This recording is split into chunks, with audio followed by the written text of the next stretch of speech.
গণভোটের প্রতি সমর্থন না জানিয়ে জুলাই সনদকে যদি আজকে ইগনোর করা হয়, তাহলে আমাদেরকে কিন্তু আবার সেই গুম খুনের আয়নাঘরের দিকে আমাদেরকে ধাবিত করা হবে।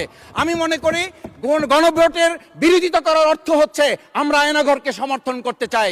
গণভোটের বিরোধিতা করা মানে হচ্ছে 70% মানুষকে আমরা অন্যায্যভাবে তাদেরকে আবার ধিক্কার জানাতে চাই।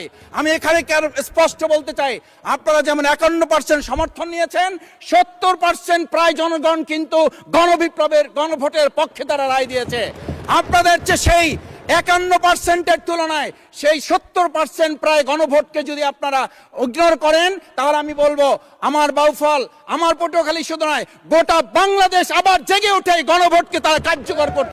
স্পিকার, আমি পরিষ্কার এইটার কথাটা এই জন্য বলছি, আজকে সংবিধানের লাইন ধরে ধরে যদি আমাদেরকে এই কথা জানতে হতো, তাহলে আমাদের নেতৃবৃন্দকে ফাঁসির মঞ্চে যেতে হতো না।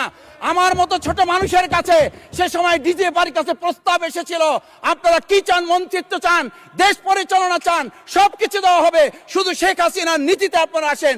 সেই নীতি তো ছিল 72-এর সংবিধান, সেই নীতি নিয়ে আজকে কেন এখানে এত কথা বলা হচ্ছে? আমরা পরিষ্কার জানি, আমরা যদি সেই 72-এর সংবিধানকে ভালোবাসি, তাহলে এখানকার নেতৃবৃন্দ এবং মরহুমা বেগম খালেদা জিয়া নিজে বলেছিল, আমরা সুযোগ পেলে এই সংবিধানকে আমরা ছুঁড়ে ফেলে দেব।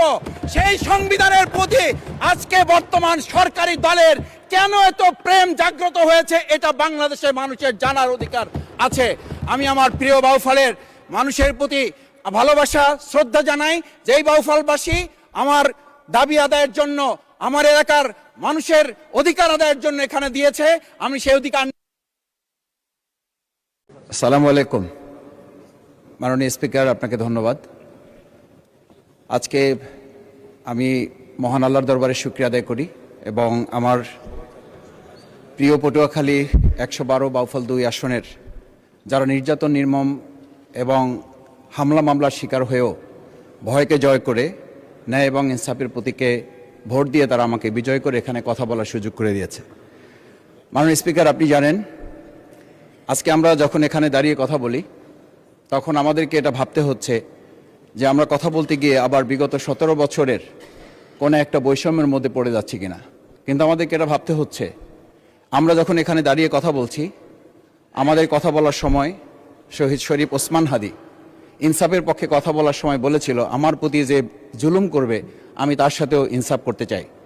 আমরা লক্ষ্য করেছি এই সরকার প্রতিষ্ঠিত হওয়ার পর শরীফ ওসমান হাদির ব্যাপারে তার বিচারে কতটুকু কার্যকারিতা নিয়ে এসেছে তা আমরা এখন পর্যন্ত জানতে পারিনি। আমার মনে হয় আমরা সংবিধান নিয়ে ঘাটাঘাটি করতে করতে যদি সংবিধানই আমাদের রক্ষা করতে পারত,